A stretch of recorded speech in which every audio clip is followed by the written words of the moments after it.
말씀을 가지고 복음으로 너희를 낳았음이라 이런 제목으로 말씀을 전하도록 하겠습니다. 한번 따라해 봅시다. 복음으로 너희를 낳았음이라.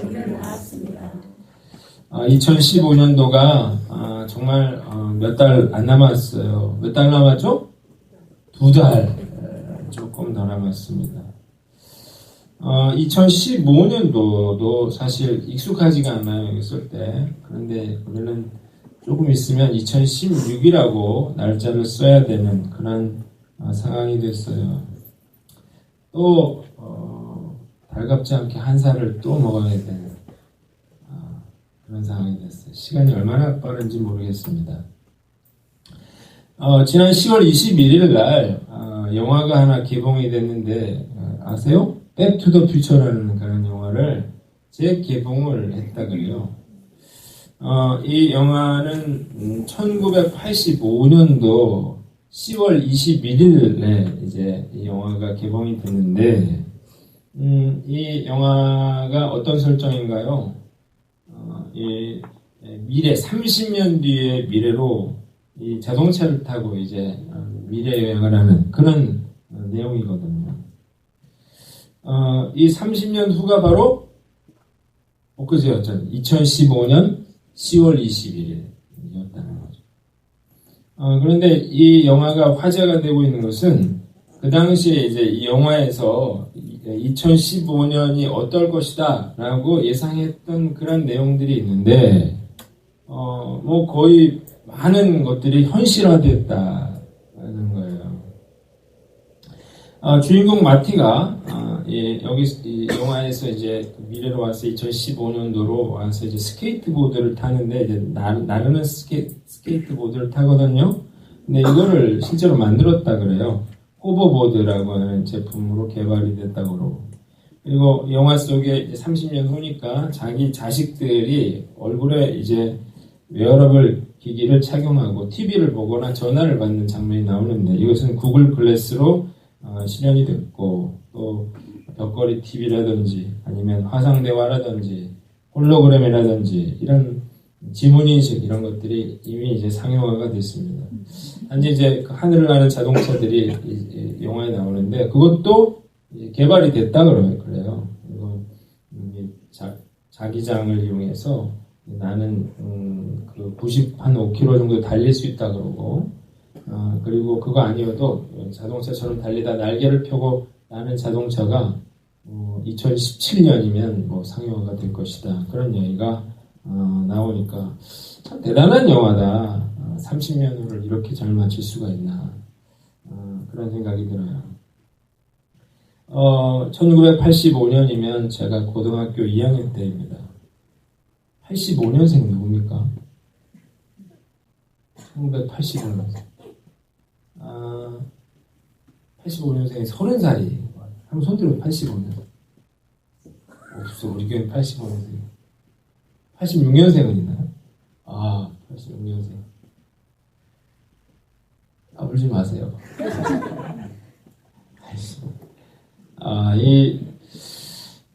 세월이 바람처럼 흘렀다 이런 말이 참 실감이 나는데요. 앞으로 30년 뒤에는 어떻게 될까요? 2045년. 이 중에 아마 계속 살아있을 분도 있을 것이고, 존재하지 않을 분도 있을 텐데요. 그때까지 과연 우리가 살아있을지는 모르겠어요. 그러나 분명한 것은 정말 눈 깜빡할 사이에 시간이 흘러갈 것이다 라고 하는 것입니다.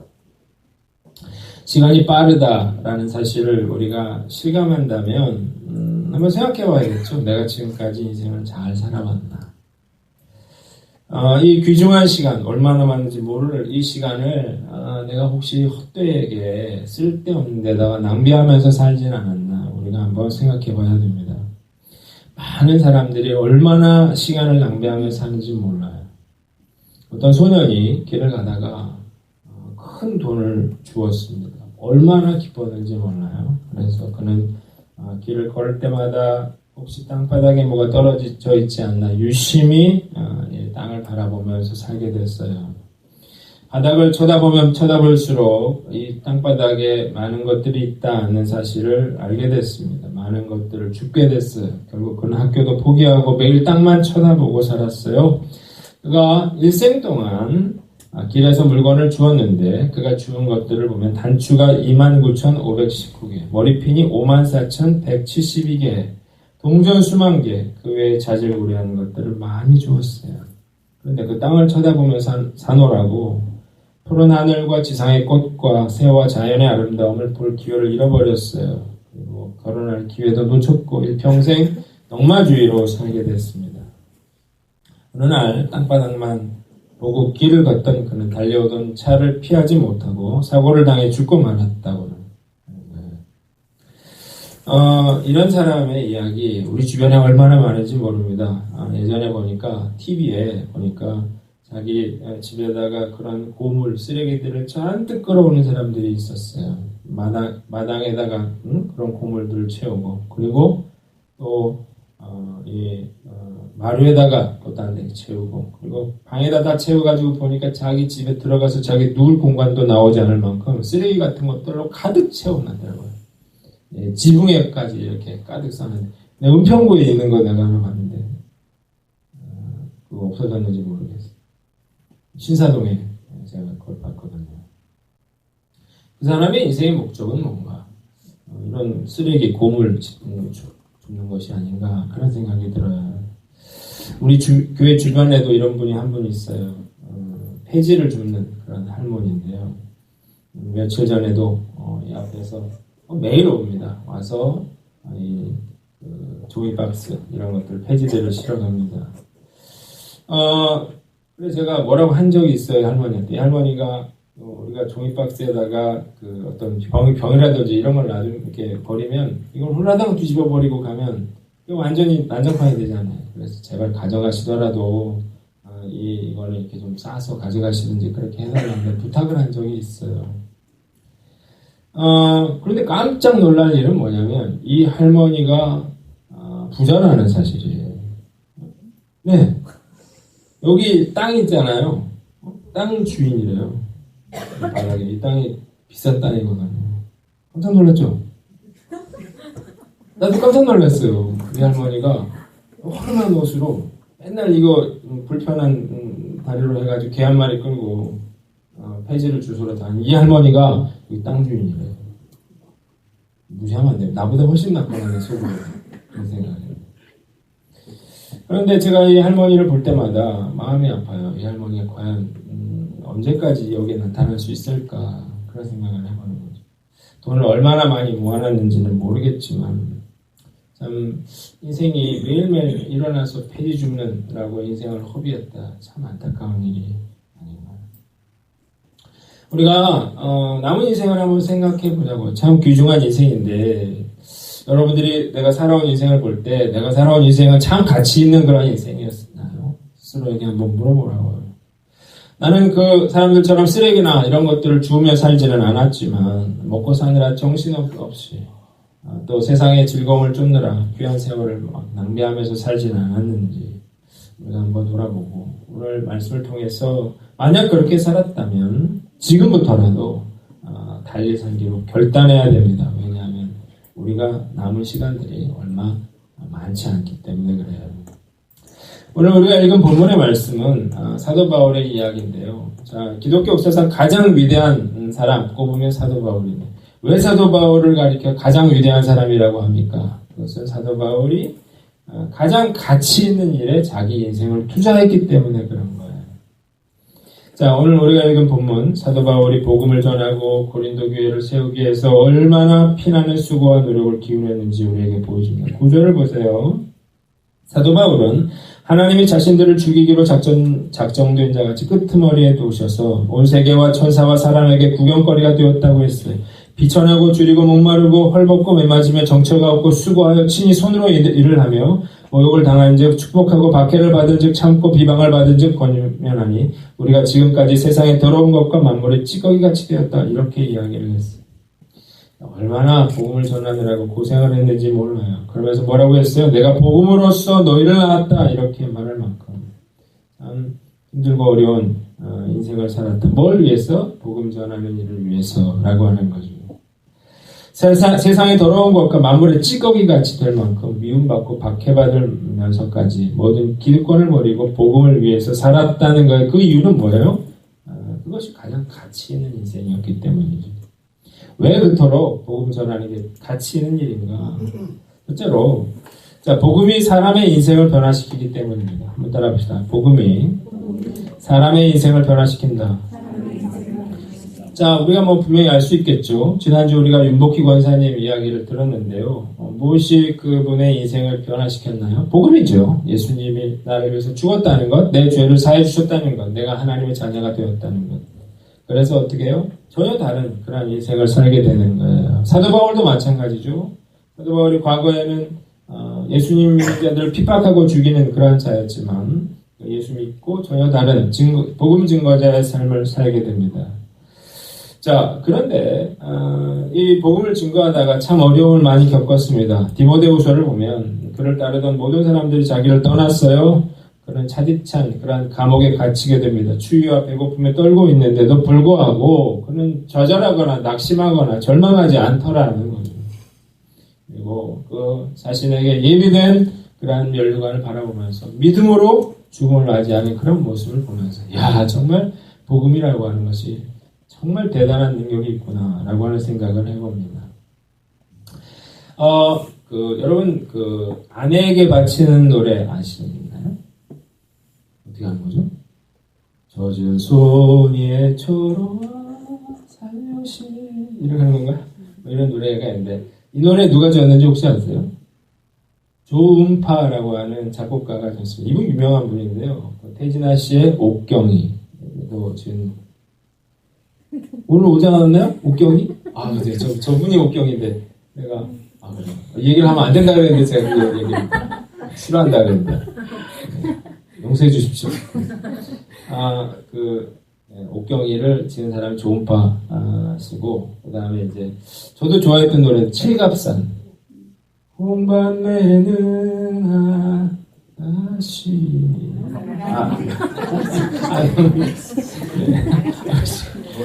네네. 자, 이런 노래를, 이분이 작곡을 했어요. 유명한 작곡가죠. 자, 그런데 이분이 예수 믿기 전에는 아주 무신론자였대요.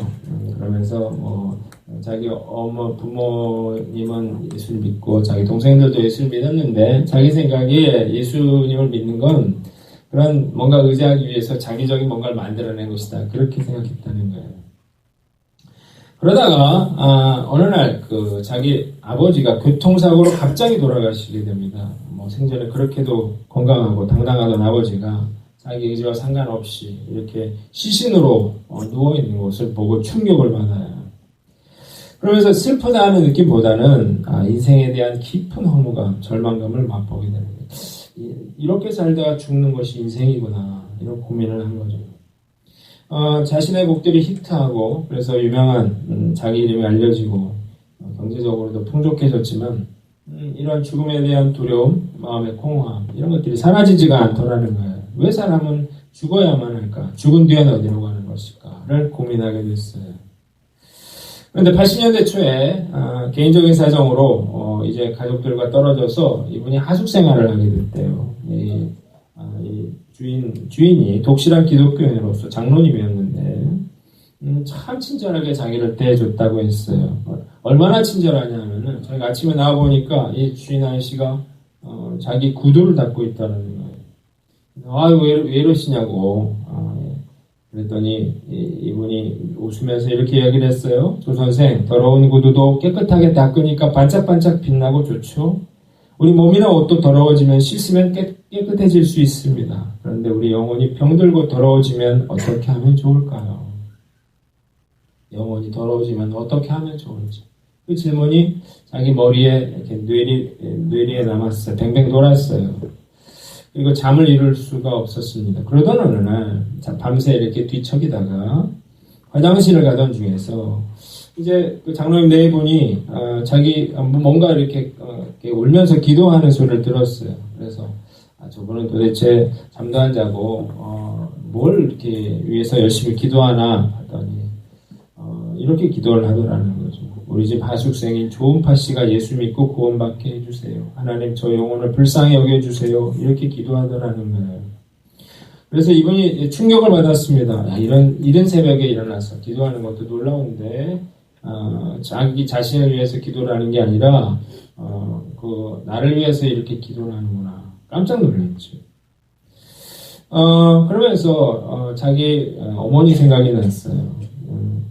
교회 마룻바닥에 늙고 피곤한 무릎을 꿇고 자신을 위해 기도할 그런 고향의 어머님 생각나면서 갑자기 마음이 무너지면서 하염없이 눈물이 흘러내렸어요. 그러면서 이렇게 효도도 할 겸 효도나 하는 셈 치고 교회나 나가볼까. 이래가지고 이 장로님에 끌려서 이제 교회에 나가게 되는데, 이제 그러면서 성경 말씀을 통해서 살아계신 하나님을 만나게 됩니다.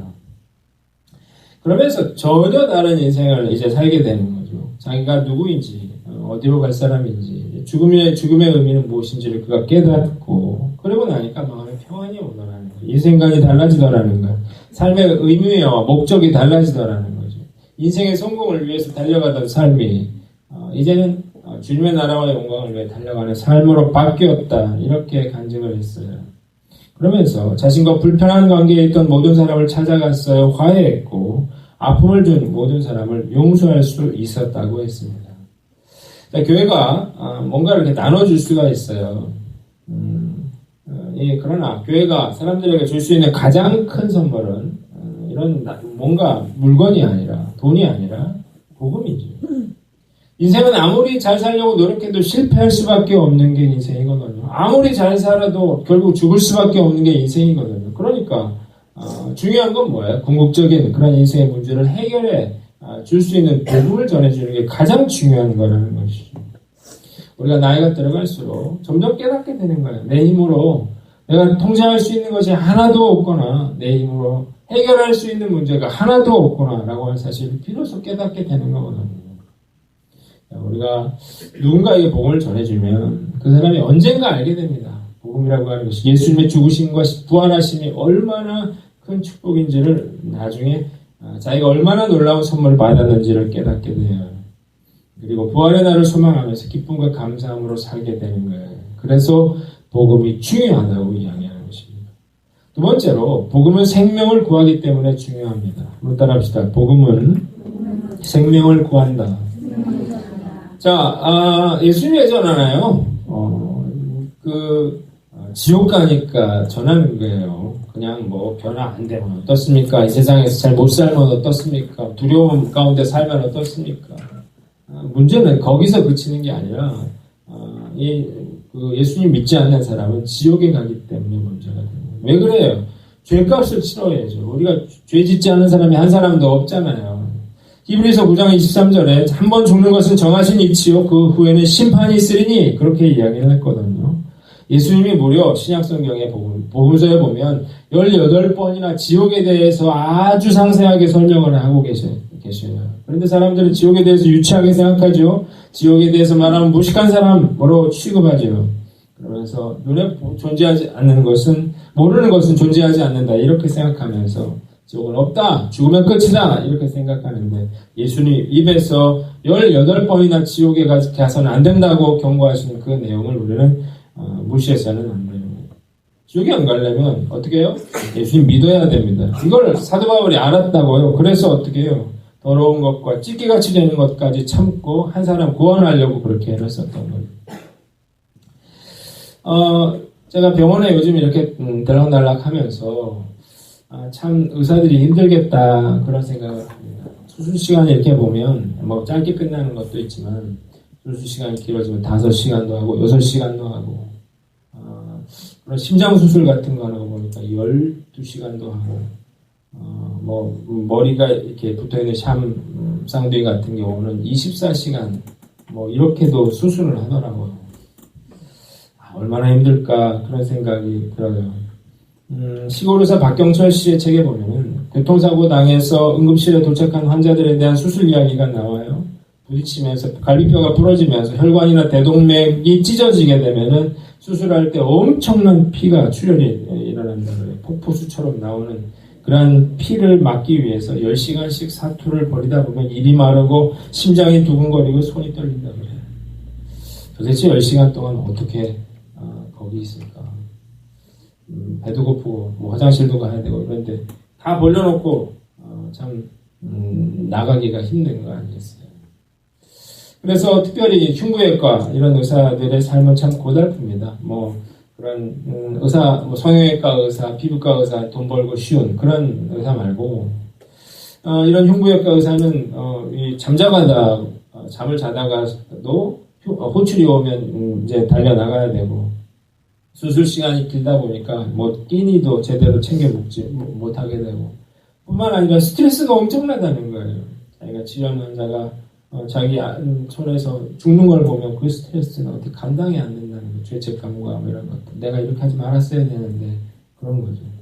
그래서 이런 의사들 보면 제가 느낀 건 뭐냐면 저희 어머님 그 유방암 수술하는 뭐 권위자라는 의사를 만났는데 이렇게 가서 봤더니 머리에 새가 집을 짓겠더라고요. 머리를 안 감아가지고 밤새 술을 먹었는지 만약 떡이 돼 있던데 그게 좀 이해가 가더라고요. 얼마나 스트레스가 될까 그런 생각이 들더라고요. 그런데 왜 그런 걸 지원하는 그런 의사들이 있어요. 왜 그래요? 생명을 살린다고 하는. 그렇게 해서 한 명을 살려냈을 때 그 느끼는 희열, 그런 기쁨, 이건 참 비교할 수 없는 거라고 해요. 자, 저는 아까 폐지 줍는 할머니에 대한 이야기를 했어요. 폐지 주어서 얼마를 받을지 모르지만 참 이렇게 참 그렇게 가치가 적은 부가치하다고는 할 수 없겠지만 그런 일에 정말 귀한 시간을 낭비하며 사는 사람들이 얼마나 많은지 모르겠어요. 자, 돈 벌기 위해서 막 달려가고요. 또 즐거움과 쾌락을 쫓아가고요. 오락, 게임, 여행, 스포츠, 드라마, 심지어는 피규어 같은 그런 장난감, 이런 거에도 목숨을 걸고요. 맛있는 음식 찾아서 전국을 누비고요. 자식 교육을 위해서 인생을 걸고. 뭐 이런 것들 하느라 정신이 없이 자기 인생을 다 낭비해버리는 것이죠. 하나님은 이런 사람들을 이미 죽은 자로 보고 계십니다. 로마서 5장 15절에 보면 한 사람의 범죄를 인하여 많은 사람이 죽었다. 그렇게 얘기했어요. 죽었다는 거예요. 죽을 것이라는 게 아니라. 왜 그래요?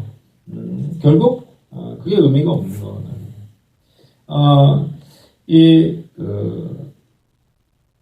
수족관에 있는 횟집에 수족관에 있는 물고기들을 보면 그 사는 건가요? 죽은 건가요? 횟집에 물고기들이 살았어요? 죽었어요? 죽을 거지. 그러나 5분 뒤에 죽을 건지 10분 뒤에 죽을 건지 내일 죽을 건지 모르잖아요. 그러나 확실한 건 뭐예요? 걔는 죽은 목숨이라는 거예요. 그래서 어떻게 해요? 성경도 뭐라고 표현하는 거예요? 죽었다 라고 표현하는 것이죠. 어떤 목사님에게 아침 일찍 전화가 왔대요.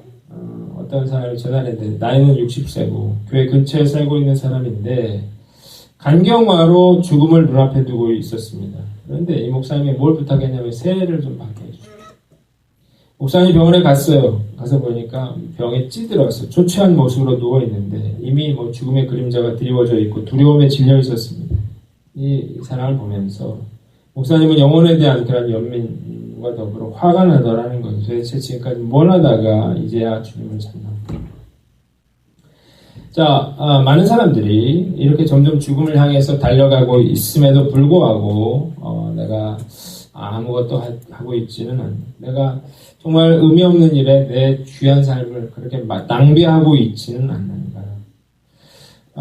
이 육체적인 죽음은 일시적인 죽음이지만 영적인 죽음은 영원한 지옥의 형벌을 의미하는데 그 예수님이 받으셨던 지옥의 고통을 결국 사람들이 받아야 하는 것이죠. 그 사람들이 죽어가고 있는 사람들을 구원하는 것, 그것보다 더 가치 있고 더 소중한 일이 어디 있느냐. 우리가 한번 돌아보면서 우리가 정말 후회하지 않도록 끝까지 최선을 다해 전도하는 저 여러분들 되시기를 주님의 이름으로 축원합니다. 자, 적용을 해야 되는데 두 가지를 해야겠습니다. 첫째는 관심을 가져라는 것입니다. 한번 따라합시다. 관심을 가져라.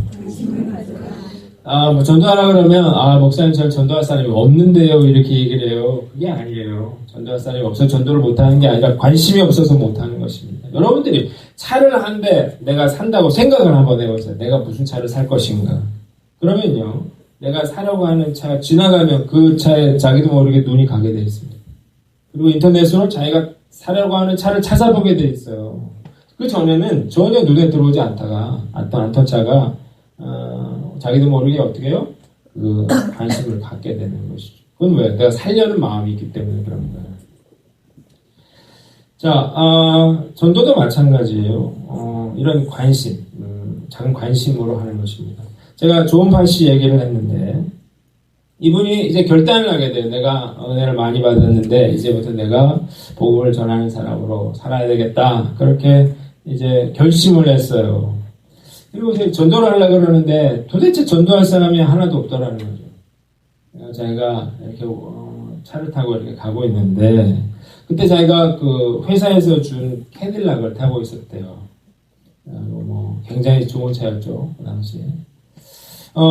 그런데 어느 날 성령님이 자기 마음속에 이런 음성을 들려주셨습니다. 야, 내가 그렇게 많은 사람들을 전도하겠다면서 그렇게 고급차를 타고 다니면 어떻게 사람들을 만나서 전도할 수 있겠니?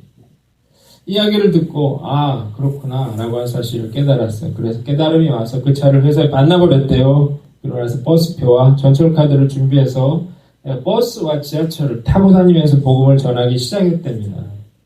그래가지고 자기가 어떻게 했냐면, 이제 버스에 이제 올라타면 빈자리가 있잖아요. 거기서 앉아있는데요. 그럼 어떻게 해요?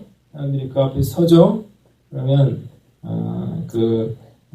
얼른 여기에 앉으라고 비켜준다는 것이죠. 그런데 그냥 일어나면, 이 사람이 내릴 사람이니까 고마울 게 없겠죠. 그런데, 이렇게 이야기를 한대요. 아유, 얼마나 피곤하세요. 저는 괜찮으니까 여기 앉아가세요. 이렇게 하고 앉히라는 거예요. 그리고 나서 그 사형이 책자를 주면서 제가 이 책을 보니까 너무너무 좋던데 이거 한번 읽어보세요. 잘 모르겠으면 제가 설명해 드릴까요? 이렇게 돼요.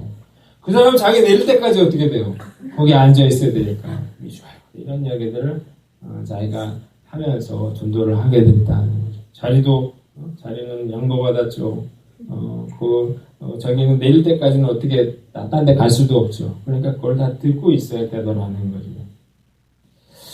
우리가 뭐 전도할 사람이 없다 이런 게 관심이 없어서 그런 거. 어떤 사람은 자기가 전도할 사람이 없어가지고 그런 생각을 했대요. 택시기사를 전도해야 되겠다. 그래서 물어봤대요.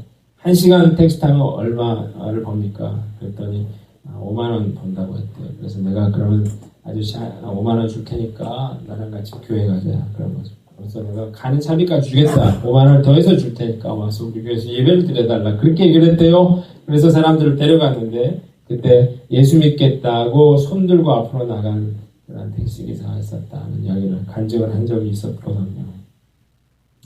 전도할 사람이 없다 이렇게 말할 게 아니라 영혼에 대한 관심을 가지면 방법은 생깁니다. 자기가 뭐 음식을 잘하는 사람 음식을 갖다 줘도 좋겠고 차 한잔 마시자고 해서 같이 차 마셔도 좋겠고 그래서 제가 이 앞에 디브로스라고 있잖아요. 거기서 디브로스 전도를 좀 해야 되겠다 그런 얘기를 했어요. 우리 순장님들한테 만날 사람들을 그리 데리고 와라. 그럼 내가 집으로 요즘 가기 힘드니까 내가 거기서 우연히 만난 것처럼 하면 안녕하세요. 내가 앉아가지고 내가 복음을 전해주겠다. 데리고만 와라. 그래서 그렇게 얘기했는데 그거 실제로 하려고 그럽니다. 리스트 뽑았어요. 그래가지고 고차값은 내가 내준다. 그렇게 얘기했는데 저 디브로스 사장은 그 목사님이 하세요. 그래가지고 내가 지금 저 사장은 내가 찜해놨는데 전도할 사람 있습니까? 저 사람 어제 30잔인가 팔았나요?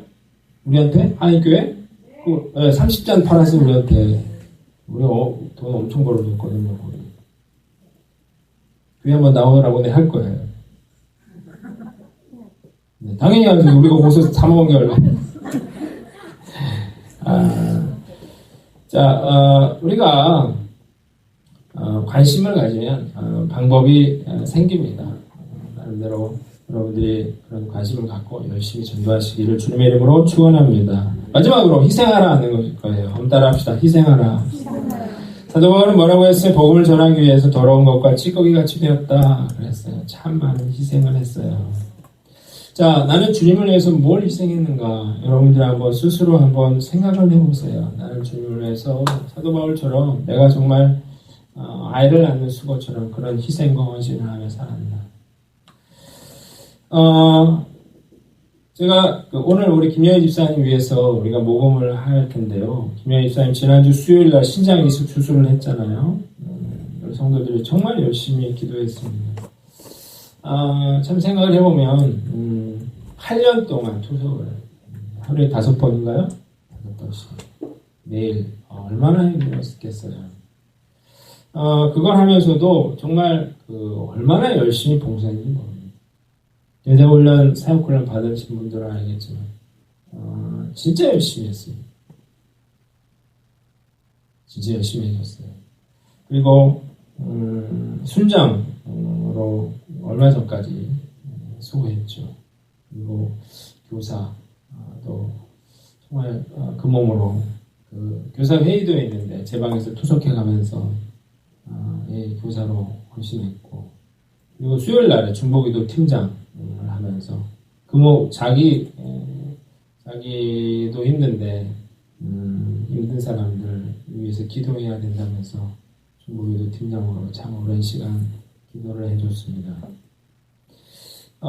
그뿐이 아니라 힘들어하는 성도들, 또 시험에 든 성도들 참 잘 챙겨줬죠. 집사님 생각하면서 참 마음이 뜨겁더라고요. 그러면서 간절한 마음으로 기도했어요. 하나님, 우리 집사님 주님을 위해서 헌신하고 수고하고 했었는데 하나님이 좀 불쌍히 여겨주십시오. 그 영혼 생명을 좀 살려주십시오. 이런 기도가 참 잘로 나오더라고요. 저는 주님께서 반드시 건강한 몸으로 돌아오게 해주실 것을 믿습니다. 여러분도 많은 그런 은혜를 받았잖아요. 여러분도 우리가 우리 집사님 위해서 열심히 기도해 주셔서 정말 우리가 함께 아까 예배드리는 그런 놀라운 축복과 은혜가 있으시기를 주님의 이름으로 축원합니다. 우리 어제 독서 축제 했는데 참 많은 분들이 어제 보니까 정말 잘하시더라고요.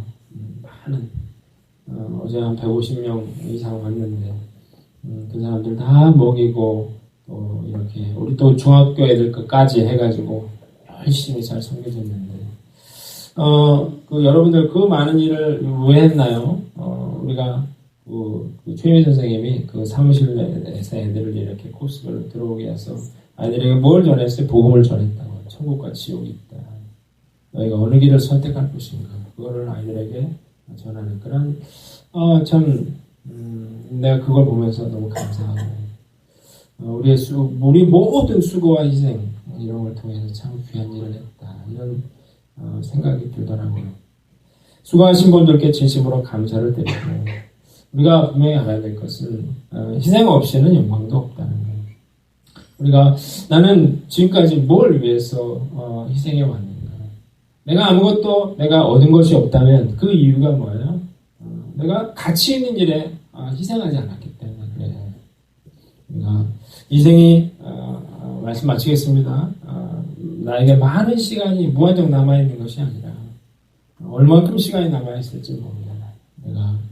내가 후회되고 참 아쉬운 인생을 살았다면 내가 지금이라도 내가 예수 그리스도와 그 복음을 위해서 복음을 전하는 일을 위해서 최선을 다해서 섬김으로 주님 다시 만날 때 우리가 잘했다 칭찬받는 저와 여러분들 되시기를 주님의 이름으로 축원합니다. 같이 내 마음의 주를 향한 사랑이 찬양하시